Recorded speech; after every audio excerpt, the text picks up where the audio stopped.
Hello students, हमने कल के लेक्चर में देखा था कूलॉम्स लॉ एंड उसके limitations and unit charge.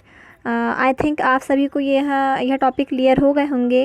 And आज के लेक्चर में हम क्लियर करेंगे separations of principles, Dimple moment और बहुत से ऐसे टॉपिक्स हैं जो आज हम क्लियर करने वाले हैं। तो चलो हम देखते हैं force between multiple charge principle of separation. क्या देखेंगे हम? Force between multiple charge principle of separation, है ना। मतलब अनेक चार्ज, बहुत सारे चार्ज के मध्य लगने वाला जो फोर्स है। एंड क्या देखेंगे? प्रिंसिपल ऑफ सेपरेशन, अध्यारोपण का सिद्धांत देखेंगे। तो देखते हैं क्या होता है। अभी हमने बस किसके बारे में डिस्कस किया था? ओनली 2 चार्ज थे हमने, और 2 चार्ज के बीच में जो फोर्स वर्क करता है हमने उसके बारे में डिस्कस किया था। अब देखते हैं अब चार्ज क्या होंगे, बहुत सारे होंगे, है ना। तो उन चार्ज की वजह से किसी एक चार्ज पर कितना फोर्स लग रहा है वो हम कैसे निकालेंगे, आज देखते हैं। देखिए, so far we have considered the electrostatic force between the 2 charge. तो वही कह रहा है कि हमने अभी क्या देखा कि 2 चार्ज हमने लिए था, या लाइक चार्ज ले लो या अनलाइक चार्ज ले लो। तो इन 2 चार्ज की वजह से जो इलेक्ट्रोस्टैटिक फोर्स वर्क करता है उन दोनों के बीच में, हमने वह डिस्कस किया था कैसे निकालते हैं। Now if a charge is surrounding by more than one charge, the net force on that charge due to all other charge can be obtained by the principle of separations। तो अब हम देखेंगे now if a charge is surrounded by more than one charge। अब हम देखेंगे कि यदि कोई एक चार्ज है और वह एक से ज़्यादा चार्ज से घिरा हुआ है, more than one charge, the net force of that charge due to all other charge can be obtained by the principle of separations। तो अब उस चार्ज पर वह जितने चार्ज से घिरा हुआ है उन सभी चार्ज की वजह से जितना बल लग रहा है वो हम कैसे ऑब्टेन करेंगे? तो किसके थ्रू हम ऑब्टेन करेंगे? उससे हम प्रिंसिपल ऑफ सेपरेशन। तो अब हम देखेंगे प्रिंसिपल ऑफ सेपरेशन होता क्या है। According to the principle of separation, the net force on a charge due to other charge is the vector sum of force on that charge due to each individual charge। तो देखिए, according to the principle, अध्यारोपण का जो सिद्धांत है उसके अनुसार क्या होता है? देखिए, the net force on a charge due to other charge is the vector sum of force on that charge due to each individual charge. तो नेट फोर्स क्या हो जाएगा? The net force on a charge due to other charge. तो उस charge पर other charge की वजह से जो नेट फोर्स लगेगा वह किसके बराबर होगा? Is the vector sum of force on the charge due to each individual charge, है ना। यानी कि उस आवेश पर अलग अलग आवेश की वजह से लगने वाले फोर्स, सारे जो फोर्स हो जाएंगे उनके वेक्टर सम के इक्वल होगा, है ना। जैसे हम इसे एग्जाम्पल के थ्रू और अच्छे से हम इसे समझ सकते हैं। फॉर एग्जाम्पल आप यहाँ डायग्राम देख सकते हैं। देखिए, Q1 है, Q2 है, Q3, यानी कि कितने चार्ज हैं यहाँ पर? 3 चार्ज हैं। अभी तक हमने ओनली 2 चार्ज की बात की थी, Q1 एंड Q2। अब भाई हम किसकी बात कर रहे हैं? Q1, Q2, Q3, यानी कि 2 से ज़्यादा चार्ज की बात कर रहे हैं। तो अब देखिए, फॉर एग्जाम्पल आप फिगर 1.9 में देख सकते हैं, there is a system of 3 charge Q1, Q2, Q3। तो यहाँ पर 3 चार्ज आपको दिए गए हैं, Q1, Q2, Q3। We have to find the net force on the charge Q1। तो हमें क्या करना है?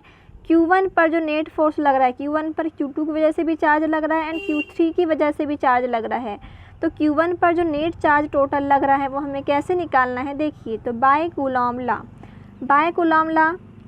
क्या होता है? कूलॉम लॉ की एक डेरिवेशन क्या होता है? F is equal 1/4 pi epsilon Q1 into Q2 upon R²। ये क्या होता है? हमारा फार्मूला होता है कूलॉम लॉ का। तो अब हम इसी को हम इसमें अप्लाई करेंगे। तो देखिए, force on the charge Q1 due to charge Q2। तो देखिए, Q1 पर चार्ज Q2 की वजह से कितना फोर्स लग रहा है? किसकी वजह से? चार्ज Q2 की वजह से। देखिए, Q2 कहाँ पर है? B पर। Q1 कहाँ पर है? A पर। तो Q2 की वजह से Q1 पर जो चार्ज लग रहा था उसे किससे डिनोट करते हैं? F12 मतलब Q2 की वजह से Q1 पर चार्ज, इसे हम किससे डिनोट करेंगे? F12 इक्वल क्या हो जाएगा? 1/4 pi epsilon 0 Q1 into Q2 अपन R21² R⁻1R। ठीक है।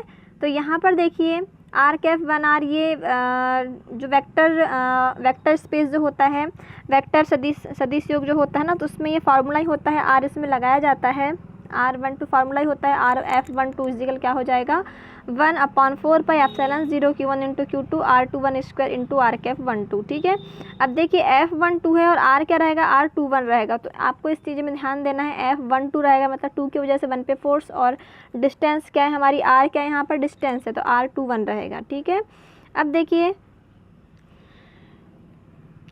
इसके आगे का देख लीजिए। अब देखिए क्या करेंगे हम, where R21 RCF21 is a unit vector of direction.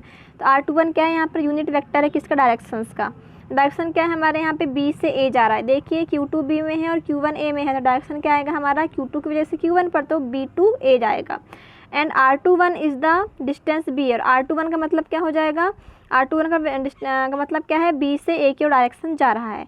अब देखिए force on charge Q1 due to charge Q3। अब देखिए Q1 पर Q3 की वजह से चार्ज सेम इसी के जैसे हो जाएगा, तो क्या हो जाएगा F13 is equal 1/4 Q1 into Q3 upon R31 square cap R31। तो ये हो गया F12 एंड F13। तो हमें क्या निकालना है, F1 पे निकालना है टोटल चार्ज, तो क्या हो जाएगा where cap R31 is the unit vector along C। यहाँ और कैफ R31 क्या है यूनिट वेक्टर है RCA जाएगा, इसमें क्या जाएगा C2A। ठीक, तो देखिए C2A and R31 is distance CA। Resultant force the charge Q1 is equal Q1 is F1 is equal क्या हो जाएगा F12 प्लस F13। तो टोटल नेट चार्ज क्या हो जाएगा F1 equal F12 plus F13। अब यहाँ से देखिए ये फॉर्मूला दिया, magnitude of resultant force mod F1 is equal क्या होता है under root mod F12 square plus root mod F13 square. फिर यहाँ से and the resultant force F1 make an angle. अब देखिए एंगल एक एंगल भी बना रहा है, ये थीटा एंगल बना रहा है, तो tan थीटा इजिकल क्या हो जाएगा mode F13 upon mode F12। अब ये हो गया हमारा in general in a system of charge Q1 Q2 Q3। अब देखिए यह तो हमने अभी ओनली Q1 कितने चार्ज से सराउंडिंग था घिरा हुआ था, only 2 charge Q2 and Q3। अब यदि बहुत से चार्ज से घिरा हुआ है तो हम इसका जनरली फॉर्मूला कैसे निकाल सकते हैं जनरल। तो in general in a system of charge Q1 Q2 Q3 Qn the net force F1 on the charge Q1 is the vector sum of the force F12 F13 dash F1n, है ना। तो हम कैसे निकाल सकते हैं, सभी का Q1 पर लगने वाले नेट फोर्स के सभी को इंडिविजुअल जो फोर्स लग रहा है सभी के सम के थ्रू हम इसे निकाल सकते हैं। तो जैसे कि वेक्टर F1 इजिकल क्या हो जाएगा vector F12 plus vector F13 plus vector F1n equal. फिर यहाँ से फार्मूला हो जाएगा हमारा 1/4 फिर F12 का फार्मूला पुट करेंगे, F13 का फार्मूला पुट करेंगे, तो इस प्रकार से हम इसे निकाल सकते हैं। ठीक है, आई थिंक आप लोगों को समझ में आया होगा। Now we will discuss electric field and its significance. Electric field mean क्या, विद्युत क्षेत्र, सिग्निफिकेंस यानी उसका महत्व। तो क्या होता है देखिए इलेक्ट्रिक फील्ड क्या होता है, इलेक्ट्रिक फील्ड यानी विद्युत क्षेत्र। देखिए किसी भी चीज़ का क्षेत्र क्या होता है, जहाँ हम रहते हैं तो हमारा जहाँ जहाँ प्रभाव है वही हमारा क्या कहलाता है, फील्ड कहलाता है, क्षेत्र कहलाता है। तो वही इलेक्ट्रिक फील्ड में भी वही चीज़ें अप्लाई होती हैं। क्या होता है देखिए, the region around an electric charge और a group of electric charge in which the electric effect can be experience i.e. if an electric charge is placed, if experience either on attractive or a repulsive force is called the electric field। Electric field क्या होता है, ऐसा क्षेत्र, ऐसा region, the region around an electric charge, ऐसा क्षेत्र जहाँ पर कोई इलेक्ट्रिक चार्ज रखा हुआ है या उस चार्ज का ग्रुप रखा हुआ है। ठीक है, ऐसा क्षेत्र या ऐसा रीजन जहाँ पर अराउंड ऑन इलेक्ट्रिक चार्ज, जहाँ पर क्या रखा हुआ है, एक इलेक्ट्रिक चार्ज रखा हुआ है या एक इलेक्ट्रिक चार्ज का ग्रुप रखा हुआ है। In which the electric effect can be experience if an electric charge is placed it. तो अब क्या कह रहा है कि उस क्षेत्र में यदि हम एक और इलेक्ट्रिक चार्ज को वहाँ पे रख दें तो वह इलेक्ट्रिक चार्ज कैसा फील करेगा, कैसा एक्सपीरियंस फील करेगा, वह अट्रैक्टिव या रिपल्सिव फोर्स उसमें वर्क करेगा, है ना। तो इसे ही हम क्या कहेंगे, इलेक्ट्रिक फील्ड। कॉमन सी बात है। देखिए पहले क्या बोल रहा है कि यदि किसी क्षेत्र है, कोई रेजिन है जहाँ पर एक इलेक्ट्रिक चार्ज रखा हुआ है और उस इलेक्ट्रिक चार्ज के या इलेक्ट्रिक चार्ज का ग्रुप रखा हुआ है और उसके आसपास यदि हम एक और चार्ज रख दें, यदि वह चार्ज अट्रैक्टिव फोर्स या रिपल्सिव फोर्स क्या करें, महसूस करें, है ना, क्या करें, यदि वह चार्ज अट्रैक्टिव या रिपल्सिव फोर्स महसूस करें, इट मीन्स उससे हम क्या कहेंगे, विद्युत क्षेत्र कहेंगे। क्योंकि सिंपल सी बात है, हमने देखा है कि यदि दो चार्ज अगर पास पास में हैं तो वह या तो रिपल करेंगे एक दूसरे को या तो अट्रैक्ट करेंगे। कब? जब वहाँ पर उस चीज़ का प्रभाव हो तब, है ना। तो वही बोल रहा है कि ऐसा क्षेत्र जहाँ पर एक चार्ज रखा हुआ है, इलेक्ट्रिक चार्ज रखा हुआ है, उसका ग्रुप रखा हुआ है, यदि उसके पास हम एक और चार्ज रख दें, पुट कर दें, और वह चार्ज जिसे हमने रखा है वह यदि किसी अट्रैक्शन या रिपल्सन फोर्स को महसूस करता है, एक्सपीरियंस करता है, तो ही हम कहेंगे कि वहाँ विद्युत क्षेत्र है। तो उसे हम क्या कहेंगे? Electric field. ठीक है। अब देखिए intensity of electric field. Intensity यानी क्या होता है? तीव्रता। इंटेंसिटी ऑफ इलेक्ट्रिक फील्ड क्या होती है? देखिए, the intensity of electric field at any point is defined on the force acting on a unit positive charge placed at the point. यानी विद्युत क्षेत्र, इलेक्ट्रिक फील्ड क्या होती है? इलेक्ट्रिक फील्ड की इंटेंसिटी क्या होती है? क्या होती? देखिए, the intensity of electric field at any point is defined as the force acting on a unit positive charge placed at the point, है ना। यानी किसी इलेक्ट्रिक फील्ड में किसी पॉइंट पर विद्युत क्षेत्र की जो तीव्रता है या इलेक्ट्रिसिटी फील्ड की जो इंटेंसिटी है, उस बिंदु पर या उस पॉइंट पर रखे एक यूनिट चार्ज पर लगने वाले फोर्स के इक्वल होती है। ठीक है।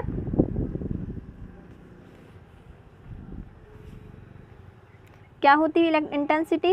इंटेंसिटी क्या होती है? किसी इलेक्ट्रिक फील्ड पर हमने एक क्या रखे, किसी पॉइंट पे एक चार्ज रख दिए हैं, तो उस चार्ज पर लगने वाले फोर्स के इक्वल क्या होती है? इंटेंसिटी। कितना फोर्स उस पर लग रहा है, तो वही फोर्स क्या कहलाएगा? उसकी इंटेंसिटी कहलाएगी। ठीक है। क्या बोला हमने फिर से? The intensity of electric field at any point is defined on the force acting on a unit positive charge placed at the point. यानी किसी इलेक्ट्रिक फील्ड में उसके इलेक्ट्रिक फील्ड की इंटेंसिटी क्या होती है? यदि हम उस इलेक्ट्रिक फील्ड में किसी पॉइंट पर एक चार्ज रख दें, तो उस चार्ज पर कितना फोर्स एक्ट कर रहा है, वर्क कर रहा है, कितना फोर्स लग रहा है, वही उसकी क्या कहलाएगी? इंटेंसिटी।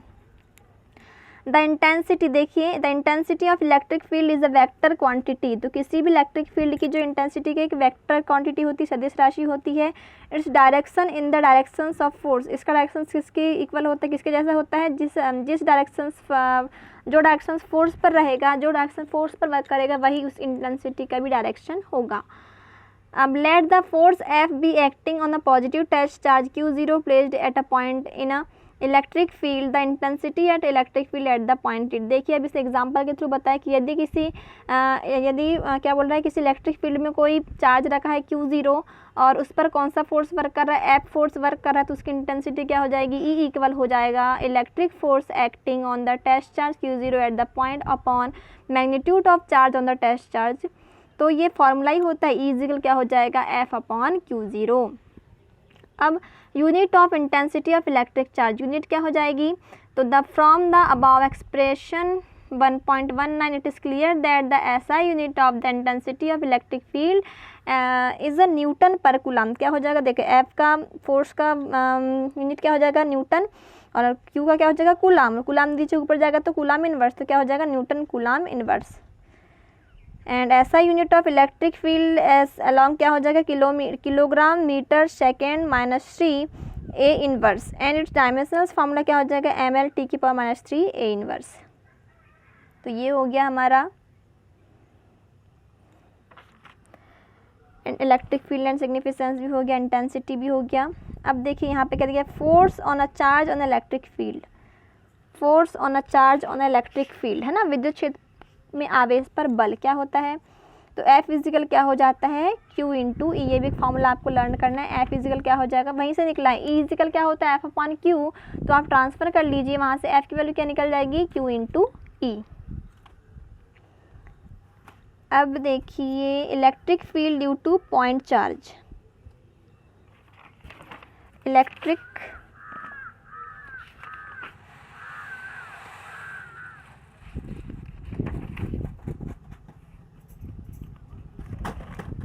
तो इसे भी हम थोड़ा सा देखना है। Consider a point charge plus Q eight the point 0 situated in a dielectric medium of dielectric constant K. We are to find the intensity of electric field due to at a point P at distance R from it, figure 1.14. For the imagine a positive test charge Q0 at a point P according to Coulomb's law, the force on the charge Q0. क्या कह रहा है, electric field due to a point charge. तो point charge की वजह से कितने electric field produce हो रहा है वो निकालना है हमें पॉइंट चार्ज की वजह से। तो कैसे निकालेंगे, कंसिडर अ पॉइंट चार्ज, एक हमने पॉइंट चार्ज ओ लिया, ओ पॉइंट पर एक चार्ज क्यू, डायग्राम में देख सकते हैं हम, एक हमने ओ पॉइंट लिया और उस ओ पॉइंट पर हमने क्यू प्लस क्यू चार्ज लिया, और मीडियम कैसा, डाइलेक्ट्रिक मीडियम है, और जहाँ पे के कांस्टेंट है, डाइलेक्ट्रिक कांस्टेंट क्या है, के है। We are to find the intensity of electric field due to at a point P at distance r। हमने वहाँ पे एक इलेक्ट्रिक की इंटेंसिटी को हमने वहाँ पर एक एज्यूम किया, P r डिस्टेंस पर हमने एक P पॉइंट लिया जहाँ पर Q0 उसकी इंटेंसिटी हमने एज्यूम किया है। तो for the imagine positive test charge Q0 at a point P, तो कोई मतलब O से R डिस्टेंस पर एक पॉइंट P है जहाँ पर Q0 चार्ज है। तो अकॉर्डिंग टू कूलॉम्ब लॉ, तो अकॉर्डिंग टू कूलॉम्ब लॉ क्या हो जाएगा, F is equal q plus 1/4πε0 into k into q into Q0/r² newton. तो ये कहाँ से आया, कूलॉम्ब लॉ से आया। Electric field intensity E is equal क्या होता है, F/Q0 होता है। तो आप यहाँ पर क्या करेंगे, F के फॉर्मूले में Q0 को डिवाइड कर देंगे तो Q0 से Q0 कैंसिल हो जाएगा, तो क्या बचेगा, F 1/4πε0 के into Q/r² Newton upon coulomb. बस इतना ही, ये होता है अपना कंप्लीट। अब देख लेते हैं हम इलेक्ट्रिक डिपल क्या होते हैं, एंड उसके बाद एक मोस्ट इंपॉर्टेंट डेरिवेशन आ रहा है जो किस पर डिपेंड करेगा, इलेक्ट्रिक डिपल पर। तो वो हमें उसे हम कल देखेंगे। तो आज बस हम इसकी डेफिनेशन देख लेते हैं कि इलेक्ट्रिक डिपल होता क्या है। इलेक्ट्रिक डिपल क्या होता है, क्या होता है देखिए, if there are two equal but opposite charge at a small separation the system is called the electric dipole. यानी कि क्या बोल रहा है, if there are two equal but opposite charge, यानी कि दो इक्वल हैं लेकिन अपोजिट चार्ज यानी कि प्लस क्यू है माइनस क्यू। तो ऐसा ग्रुप या समूह जिसमें दो अपोजिट चार्ज रखे हुए हैं, कितने, small separation system is called an electric dipole. यानी कि यदि वह कोई एक पर्टिकुलर स्मॉल सेपरेशन यानी कोई आर डिस्टेंस में यदि दो अपोजिट चार्ज रखे हुए हैं तो उसे हम क्या कहेंगे, सिस्टम को क्या कहेंगे, हम इलेक्ट्रिक डिपल कहेंगे, है ना। यानी कि बस क्या बोल रहे हैं कि ऐसा निकाय जहाँ पर दो अपोजिट चार्ज रखे हुए हैं तो उसे हम क्या कहेंगे, पूरे के पूरे सिस्टम को क्या कहेंगे, इलेक्ट्रिक डिपल कहेंगे। एंड द लाइनिंग देखिए आप यहाँ डायग्राम 1.25 में देखिए, माइनस क्यू प्लस क्यू दो चार्ज रखे हुए हैं P डिस्टेंस में, तो 2a डिस्टेंस में। तो पूरा का पूरा सिस्टम क्या कहलाएगा, इलेक्ट्रिक डिपल कहलाएगा। और जो उन्हें जो लाइन जॉइनिंग कर रही है टू चार्ज के को, जो दो लाइन एक लाइन जो मिला रही है उसे हम क्या कहेंगे, डिपल एक्सिस कहेंगे। अब देखिए और दोनों के बीच की डिस्टेंस कितनी है, 2a है। और डिपल मोमेंट क्या होता है, the magnitude of dipole moment P of a dipole is equal to the product of value of other charge and the distance between the two charge. Dipole moment विद्युत आघूर्ण क्या होता है, देखिए द्विध्रुव आघूर्ण क्या होता है, the magnitude of a dipole moment P, dipole moment हम किसे डिनोट कर देंगे, P से। तो the dipole moment P equal क्या हो जाएगा, dipole is the equal to the product of value of other charge. तो किसके इक्वल होता है, किसी एक चार्ज की वैल्यू एंड दोनों चार्ज के बीच के डिस्टेंस के मल्टीप्लाई करने पर हमें डिपल मोमेंट P प्राप्त होता है। क्या होता है, मैग्नीट्यूड क्या होगा, the magnitude of a dipole moment P किसके इक्वल होगा, किसी एक चार्ज के मैग्नीट्यूड और उन दोनों के बीच के डिस्टेंस के प्रोडक्ट के इक्वल होगा। तो डिपल मोमेंट P इक्वल क्या हो जाएगा, Q multiply 2a। Electric dipole moment P is vector quantity, तो यह भी कैसे एक सदिश राशि है। Direction along the dipole axis, और इसका डायरेक्शन किस पर डिपेंड करेगा, डिपल एक्सिस पर डिपेंड करेगा। और इसका देखिए डायमेंशंस फार्मूला, हाँ, और इसकी SI यूनिट क्या हो जाएगी, coulomb metre. And dimensions formula क्या होगा, M0 L1 T1 A1। ठीक, सो आज के लेक्चर में इतना ही, एंड कल हम पढ़ेंगे electric field due to an electric dipole, so most IMP question. So आप आज के लिए इतना ही, और आपको यह रिवाइज करना है और हो सके तो आपको नोट्स भी बनाना है अपनी। ठीक है, थैंक यू।